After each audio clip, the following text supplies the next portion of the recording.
माँ की ममता। रात के 2 बज रहे थे। फोन की रिंग बजती है। 26 साल का आनंद नींद से जाग बड़ा खुश होकर फोन को रिसीव करता है। खुश इसलिए होता है क्योंकि उसकी नई नई गर्लफ्रेंड बिना टाइम देखे कभी भी उसको फ़ोन कर देती है। फ़ोन की दूसरी तरफ से आवाज़ आती है, जन्मदिन मुबारक हो बेटा। आज मेरा बेटा पूरे 26 साल का हो गया है। मैं बहुत खुश हूँ। माँ की आवाज़ सुनते ही आनंद के चेहरे के एक्सप्रेशन बदल जाते हैं। वो गुस्से में बोलता है, माँ तुझे आप समझ नहीं आता क्या? इतनी सी बात के लिए मेरी नींद खराब कर दी। यह बात तो तू मुझे सुबह भी बोल सकती थी। इतना कहकर वह फ़ोन काट देता। थोड़ी देर बाद फिर से फ़ोन की रिंग बजती है। आनंद फिर से फ़ोन उठाता है और इस बार फ़ोन पर पापा होते हैं। आनंद इस बार आराम से बात करता है। थैंक यू पापा, आपने मुझे बर्थडे विश करने के लिए फ़ोन किया, वो भी इतनी रात को। पापा कहते हैं, नहीं बेटा, मैंने तुम्हें मुबारकबाद देने के लिए नहीं बल्कि ये बताने के लिए फ़ोन किया है कि तुम्हारी माँ बिल्कुल पागल है। वो इतनी पागल है कि पिछले 1 महीने से मुझे हर दिन तेरा बर्थडे याद दिलाती आ रही है। वो इतनी पागल है कि तू हमसे सैकड़ों किलोमीटर दूर है, फिर भी उसने यहाँ पर खुद अपने हाथों से तेरे लिए केक बनाया है। ऊपर से ये जिद कर बैठी है कि जब तक तुझे विश नहीं कर देती तब तक न खुद खाना खाएगी न मुझे खाने देगी।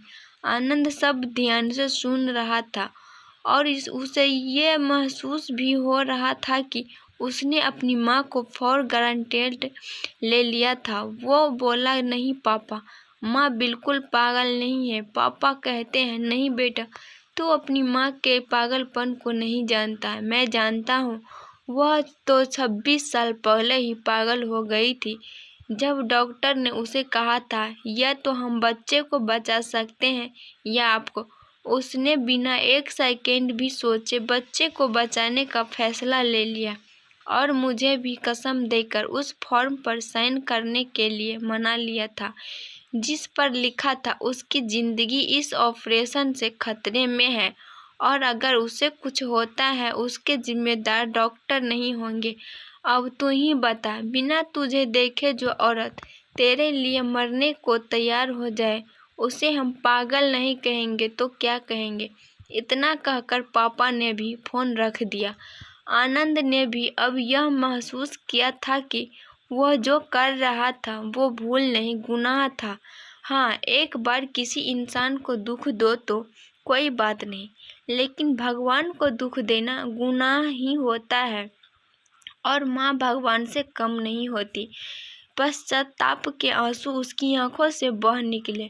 सवेरा होते ही आनंद अपने घर की ओर रवाना हो गया, अपने माँ बाप से माफ़ी मांगने के लिए।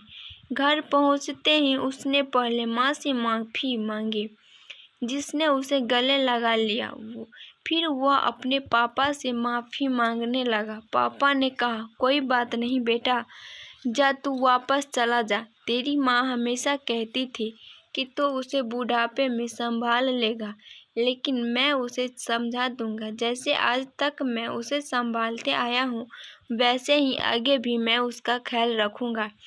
उसे भी यह समझ लेना चाहिए, जो बेटा उसके एक फ़ोन करने से परेशान हो जाए वह उसे उम्र भर क्या संभालेगा।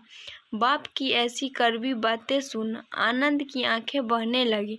वो सर झुकाए अपने बाप के सामने चुपचाप खड़ा रहा।